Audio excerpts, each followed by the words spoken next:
एक बार की बात है, जादुई जंगल के भीतर बसे एक अनोखे छोटे से गांव में माया नाम की एक चुड़ैल रहती थी। वह अपने अनोखे स्वाद और अजीब आदतों के लिए जानी जाती थी। जब पूर्णिमा का चंद्रमा आकाश में छिप गया, फिर रात में हर रोज दरवाजे में दस्तक होने लगी। लोग अब दस्तक से डरने लगे थे और डर के मारे कोई भी आवाज सुनता, लेकिन फिर भी वह अपनी दरवाजा नहीं खोलता और न ही यह देखने की कोशिश करता कि वहाँ पर है कौन। हर रोज आधी रात को हर दरवाजे पर एक ही दस्तक होती। मुझे पिज्जा दे दो, मुझे पिज्जा दे दो, भूख लगी है, पिज्जा दे दो। अरे रोहन कौन है जो रोज रोज आधी रात को ही उसको भूख लगती है? साधु संत भिखारी सब दिन में आते हैं, लेकिन तुम्हारी इलाके में पहली बार देख रही कि भिखारी रात में भी मांगने के लिए आ रहे हैं और रोज एक ही चीज मांग रहा है। और मैं इतने दिनों से देख रही हूँ कि कोई भी ना उसे देखने के लिए जाता है और ना ही कोई कुछ देता है। अरे वह कोई भिखारी या संत नहीं है जिसे आधी रात को रोज रोज भूख लगती है। वह चुड़ैल है, चुड़ैल जो हर रोज मांगने के लिए आधी रात में ही आती है। अगर वह आम इंसान होती तो दिन के समय में आती ना। इतना भी अक्ल नहीं है तुम्हारे पास। अरे अगर वह चुड़ैल होती तो वह पिज्जा क्यों मांगती? कभी सुना है कि किसी भूत पिशाच या चुड़ैल को पिज्जा पसंद है? वह तो खून या मांस खाती इंसानों का।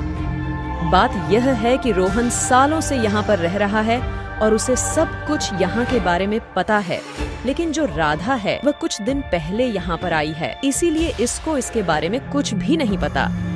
इसीलिए राधा को यह नहीं पता कि चुड़ैल का यहाँ आधी रात में पिज्जा मांगना लोगों के लिए आम बात है। सब लोग बस सुनते ही थे। किसी ने भी हिम्मत नहीं की कि एक बार देख लूं कि पिज्जा मांगने वाली चुड़ैल दिखने में कैसी है। मुझे पिज्जा दे दो, मुझे पिज्जा दे दो, भूख लगी है, पिज्जा दे दो। कोई जवाब न मिलने पर फिर वह एक दरवाजे से दूसरे दरवाजे में जाने लगी और फिर से वही दोहराई, भूख लगी है, पिज्जा दे दो, पिज्जा दे दो, भूख लगी है, पिज्जा दे दो। फिर एक घर से दूसरे और दूसरे घर से तीसरे घर बार बार वही कहती रही। हर रात बिना पिज्जा लिए ही वापस आ जाती, लेकिन फिर भी वह यह नियम बनाए रखी थी, क्यों ना आज रात में सोने से पहले मैं दरवाजे में पिज्जा रख दूं। बेचारी हर रोज मांगने के लिए आती है, मगर कोई भी नहीं देता है। क्या पता मैं पिज्जा दे दूं तो उसके बाद वह कभी मांगने भी ना आए। फिर राधा सोचती है कि अगर मैं रोहन को कहूंगी तो वह नहीं मानेगा, इसीलिए किसी बहाने से कहती हूँ, हेलो रोहन, मुझे पिज्जा खाने का मन है। तुम आज रात में आने से पहले पिज्जा लेते आओगे? नहीं नहीं, मुझे और कुछ नहीं चाहिए। सोने से पहले राधा चुपचाप दरवाजे के बाहर पिज्जा रख देती है और फिर रोज की तरह सब खा पी करके सो जाते हैं। पिज्जा दे दो, भूख लगी है, पिज्जा दे दो। अरे और जो पिज्जा किसने रखे? किसका घर है ये? चलो कोई अच्छा इंसान लगता है। चलो आज की खोज यहीं खत्म हुई। चुड़ैल आधा पिज्जा खा लेती है और आधा वही रखा छोड़ देती है। फिर सुबह राधा दरवाजा खोलती हैं तो देखती हैं, अरे ये आधा पिज्जा यही छोड़ गई मांगने वाली। लगता है भले घर की है, कोई जितनी इच्छा होगी खा लिया उतना। इससे पहले कि रोहन देखे, मैं इसे यहाँ से हटा देती हूँ। पर तुरंत ही रोहन के बाहर आ जाता है। अरे राधा, सुबह सुबह बाहर क्या कर रही हो? तुम्हें तो सबसे पहले चाय पीनी होती है। कुछ नहीं, बस यूं ही सोचा आज ताज़ी हवा खा लूं, फिर चाय पियो। अच्छा तुम नहा लो। और नजर चुराते हुए राधा रसोई में चली जाती है। कल पहली बार सुकून की नींद आई। मुझे उस चुड़ैल ने दस्तक जो नहीं दी, उसकी आवाज सुनते सुनते और खरखराहट से रोज नींद खराब होती है। पर मेरे घर दस्तक हुई थी रात को, तेरे घर कैसे नहीं हुई? हो सकता है उसे मनचाही चीज मिल गई हो या फिर उसका मन बदल गया हो, इसलिए बीच से ही चली गई। पिज्जा दरवाजे पर रखकर सो जाती है और रात को चुड़ैल है, पर पिज्जा देखते ही आधा खाकर आधा वही रखकर चली जाती है और वो आधा पिज्जा राधा खा जाती है। सुबह राघव की डांट से बचने के लिए, अरे आजकल पिज्जा वाली नहीं आ रही, क्या चक्कर है? कहीं मरवर तो नहीं गई? तभी रेखा भागी भागी आती है। अरे बहनों, तुमने सुना? दूसरे मोहल्ले में भी आजकल पिज्जा मांगने वाली चौफ चल रहा है। अच्छा, तभी आजकल यहाँ सुकून की रात बीत रही। तुम लोगों ने तो इस बेचारे का मजाक बना लिया है। क्या पता वो भूखी रहती हो या कोई मजबूरी हो, और वो तन तैनाती हुई गुस्से में अपने घर में आ जाती है। फिर आधी रात को रोहन पानी पीने के लिए उठता है। राधा कहाँ चली गई? रात को तो यही सोई थी। अरे कहाँ हो तुम? रोहन पूरा घर छान मारता है पर राधा कहीं नहीं मिलती। दरवाजे पर उसे आधा पिज्जा रखा दिखता है। किसने रखा यहाँ? ये क्या हो रहा है? मेरे घर में राधा गायब है, दरवाजे पर पिज्जा रखा है। अब इस समय मैं किससे मदद मांगू? सब सो रहे होंगे। सोचते विचारते अपने घर वापस आता है और वो देखकर दंग रह जाता है। यहाँ क्या चल रहा है? मैं तुम्हें कब से ढूंढ रहा था। कहाँ गई थी तुम? और ये इतनी रात को इतने सारे पिज्जा खा रही हो? तबीयत तो ठीक है तुम्हारी? और राधा लाल आंखों से तिरछी निगाहों से रोहन को घूरती हैं। ये रूप देखकर रोहन डर जाता है।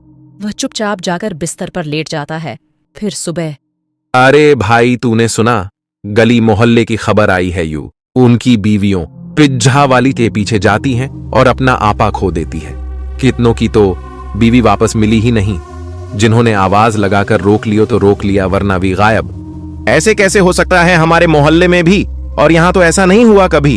अब ओहो, हो सकता, क्योंकि हम पिज्जा देते नहीं। उस मोहल्ले में उनकी बीवियां मांगने पर पिज्जा देने चली जाती थी और फिर ये सब होने लगा।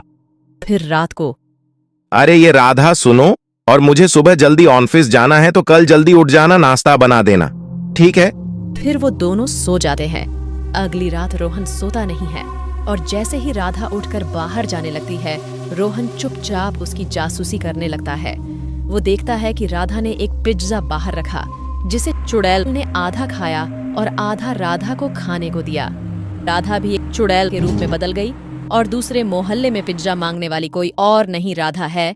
वो देखता है कि राधा पिज्जा मांग रही है और जो भी पिज्जा देने आती हैं औरतें, उनको आधा पिज्जा खिलाकर वश में कर ले रही है और एक सुनसान जगह पर जाकर वो औरतों को पिज्जा में बदल देती है। चुड़ैल उन औरतों से बने पिज्जा को एक थैले में भरकर रखी जा रही थी और फिर राधा अपने इंसानी रूप में आके घर वापस आने लगती है।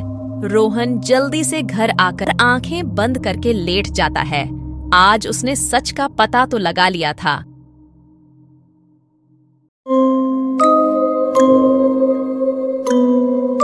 जैसा कि हमने देखा था, रोहन और राधा पति पत्नी थे। रोहन तो उस मोहल्ले में बहुत पहले से रहा था, पर राधा को आए हुए अभी कुछ ही वक्त हुआ था। जब चुड़ैल की दहशत पूरे मोहल्ले में थी, उससे राधा को हमदर्दी हुई और उसने उसे पिज्जा दिया। पिज्जा देते ही राधा को अपने बस में कर लिया। राधा को भी चुड़ैल बना दिया और उसके सहारे औरतों को पिज्जा बनाने लगी। अब मैं क्या करूं? मेरी राधा को उस चुड़ैल ने तो चुड़ैल ही बना दिया। कितनी भोली भाली थी। उस पागल को मैंने कितनी बार कहा था कि उस चुड़ैल से इतना हमदर्दी न रखे।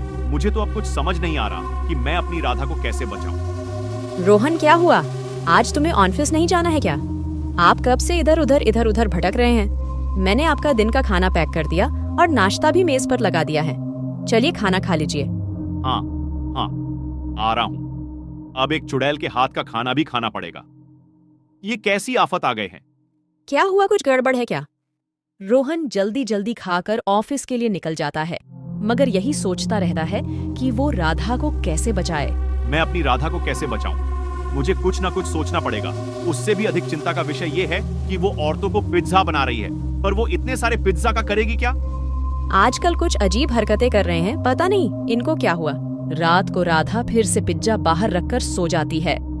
तभी चुड़ैल आधी रात में आकर आधा पिज्जा खाकर वहीं रख देती है। राधा बाहर आती है। राधा, तुम ये क्या कर रही हो? तुम ये आधा पिज्जा मत खाना। क्या तुम बोल रहे हो? मैं ये आधा पिज्जा खाती हूँ, पर मैं यह क्यों खाती हूँ और इसे खाने से क्या हो जाएगा? पिज्जा को खाते ही तुम भी चुड़ैल बन जाती हो और औरतों को पिज्जा बनाने लगती हो। जो हुआ सो हुआ, लेकिन अब से पिज्जा बाहर मत रखना। जो लोग मेरे वजह से गायब हुए हैं, उन लोगों को वापस लाना मेरा फर्ज है और मैं जानना चाहती हूँ कि वो ऐसा क्यों कर रही है। ठीक है राधा, तो मैं तुम्हारा साथ दूंगा। तुम उसके आते ही ऐसे दिखाना कि तुमने ये पिज्जा खा लिया है और उसके पीछे पीछे चल देना। चुड़ैल के आते ही राधा उसके पीछे चल देती हैं और औरतों को पिज्जा बनाकर वो राधा के थैली में रख देती है। फिर वो एक घर में जाते हैं। रोहन भी उसके पीछे घर में जाता है। अब तो बहुत सारे पिज्जा हो गए और भी मजा आएगा। सुनो चुड़ैल, मेरी पत्नी को छोड़ दो। तुम्हारा काम अब खत्म हो गया। मेरी राधा को छोड़ दो, वरना मैं सभी को बता दूंगा इस सब की पत्नियों को तुमने पिज्जा बना दिया है और वो लोग तुम्हें आकर मार देंगे। हाँ, तुम ऐसा करने की सोचना भी मत, क्योंकि तुम्हारा एक कदम सारी पिज्जा को नष्ट कर सकता है और तुम्हारी बीबी को भी। तभी राधा भी रोहन के बगल में खड़ी हो जाती है। कृपया उन पिज्जा के साथ कुछ न करें, वे किसी की पत्नियां हैं। लोगों ने बहुत धूमधाम से शादी करके अपने घर की शोभा बनाया है। तुम ऐसा क्यों कर रही हो? क्यों आपने औरतों को पिज्जा बनाया है? इन सब को छोड़ दो। मैं इनको नहीं छोड़ सकती हूँ, मुझे भी किसी से शादी करनी है। मेरी शादी में पिज्जा नहीं होने के कारण मेरी शादी टूट गई थी, इसलिए मुझे मुक्ति तब मिलेगी जब मेरी शादी में सबके लिए पिज्जा हो और मैं उसी लड़के से शादी करूंगी। चुड़ैल, तुम भी शादी करना चाहती हो? अगर उसने शादी नहीं की तो क्या होगा? तुम ऐसे ही लोगों को पिज्जा बनाती रहोगी? उसे मानना ही होगा, वरना मैं उसके घर की औरतों को भी पिज्जा बना दूंगी और उसे मनाने का काम अब तुम दोनों का है। अगर तुम दोनों चाहते हो कि मैं यह सब छोड़कर हमेशा के लिए चली जाऊं, फिर तुमको मेरी बारात वापस लानी पड़ेगी और मेरी शादी उसी लड़के से करानी होगी, वरना मैं उन्हें मार डालूंगी, यहाँ तक कि तुम्हारी राधा को भी। मेरी राधा को कुछ मत करो और न ही उन पिज्जा को। हम तुम्हारी मदद करेंगे और तुम्हारी बारात वापस लेकर आएंगे। रोहन चुड़ैल के होने वाले पति रमन के पास जाता है। देखो रमन, मैं यहाँ पर आपसे उस लड़की के बारे में बात करने आया हूँ जिससे आपकी शादी होने वाली थी, लेकिन पिज्जा न होने के कारण अपनी शादी तोड़ दी थी। अब वो चुड़ैल बन और उसने मेरी बीवी को कैद कर रखा है और मोहल्ले की बहुत सी औरतों को पिज्जा बना दिया है। तो इसमें मैं क्या कर सकता हूँ? ये आप लोगों की परेशानी है। आप क्या चाहते हैं कि मैं फिर से उससे शादी कर लूं? नहीं, मैं ये नहीं चाहता, लेकिन वो चुड़ैल चाहती है, क्योंकि तुमने पिज्जा कम होने के कारण आपने शादी तोड़ दी। पिज्जा के कारण उससे शादी तोड़ी थी, तो आप उससे फिर से शादी करें और उसके घर बारात लेकर जाएं। अगर मैं ऐसा ना करूं तो? आपके पास और कोई चारा नहीं है, क्योंकि मैं अपनी बीवी को बचाने के लिए और मोहल्ले की औरतों को बचाने के लिए आपको मार सकते हैं, या अगर मैं चुड़ैल से कहूं तो वह आपके परिवार की महिलाओं को पिज्जा बना देगी। नहीं, मैं तैयार हूँ। अपने घर वालों की जान बचाने के लिए मैं तैयार हूँ। फिर रोहन ये बात चुड़ैल को जाकर बताता है। देखो चुड़ैल, मैंने रमन को मना लिया है, वो तुम्हारे घर पर बारात लेकर आए और तुमसे शादी करें, लेकिन उसके बाद तुम सभी को मुक्त कर दोगी और मेरी राधा को भी जाने दोगी। हाँ ठीक है, मैं भी करने के लिए तैयार हूँ। मैं कोई बुरी औरत नहीं हूँ। मेरी शादी बस पिज्जा न होने की वजह से टूट गई, तो मुझे बहुत बुरा लगा। इसीलिए मैंने ठान लिया कि मैं इस बार इतने पिज्जा बनाऊंगी कि पिज्जा सब खाए और मेरी शादी न टूटे। तुम एक बात बताओ, तुमने तो उन औरतों को ही पिज्जा बना दिया और लोगों को तुम पिज्जा खाने दोगी। लोग तो पिज्जा के साथ साथ उन औरतों को भी खा जाएंगे। कितना गलत काम कर रही हो, तुमने कभी सोचा है? मैं उन औरतों को बस उनके घर से यहाँ लेने के लिए बनाती हूँ, ताकि मैं ढेर सारी औरतों को पकड़ सकूँ और उनसे पिज्जा बनवा सकूँ।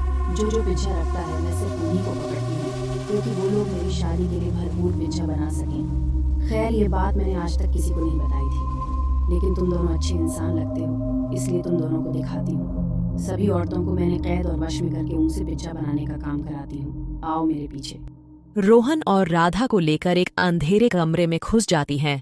फिर अचानक से एक रोशनी के साथ वो कमरा चमकने लगता है और उनकी नजर जिधर जाती हैं उधर पिज्जा ही पिज्जा होते हैं और औरतें पिज्जा बनाते हुए देख रही होती हैं। शुक्र है आपने किसी के साथ कुछ नहीं किया, क्योंकि भगवान ने किसी को इसकी इजाजत नहीं दी है। किसी की जिंदगी लो, आप तो अपनी दुख की वजह से चुड़ैल बनी हो।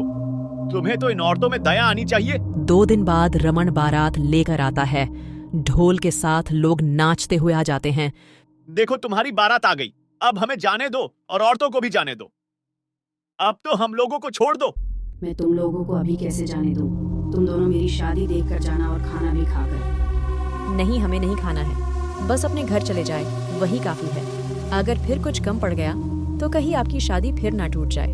हाँ, अब नहीं कुछ कम पड़ेगा, क्योंकि खाने में सिर्फ पिज्जा ही है। चुड़ैल सज धज कर मंडप पर बैठ जाती है। सब लोगों के सामने भर भर प्लेट पिज्जा रखा था। लोग एक दूसरे को देख रहे थे कि केवल पिज्जा ही है। ये कैसी शादी है? कैसी शादी है? ये खाने में बस पिज्जा ही है। मुझसे नहीं खाई जाएंगे सिर्फ पिज्जा खाने में, और कुछ भी लाओ हैं? और नहीं है तो चलो यहाँ से। ये शादी नहीं होगी ये शादी। कोई कहीं नहीं जाएगा। मेरी शादी एक बार और नहीं टूट सकती। सभी को खाना होगा, प्यार से नहीं तो मेरे डर से। चुड़ैल उस आदमी के मुंह में पिज्जा कसने लगती है। हम लोगों ने कुछ भी नहीं किया है और न ही कम पिज्जा होने के कारण बारात छोड़कर गए। तुमने इन लोगों को सजा तो दे दी, अब हम लोगों को हमारे घर जाने दो। हाँ, इन लोगों को सजा तो मिल गई है। जिस पिज्जा की वजह से इन लोगों ने शादी तोड़ी थी तुम उन्हें वही खिला रही हो, और वो भी इतना इतना। चुड़ैल और रमन की शादी हो गई और बारातियों की तबीयत खराब हो गई, क्योंकि उन लोगों ने इतना पिज्जा खाया जितनी जिंदगी में कभी नहीं खाया था। चुड़ैल अचानक से गायब हो गई और सब लोग अपने अपने घर चले जाते हैं। उन औरतों पर से भी उसका वश खत्म हो जाता है और वे सब भी अपने अपने घर लौट आती हैं।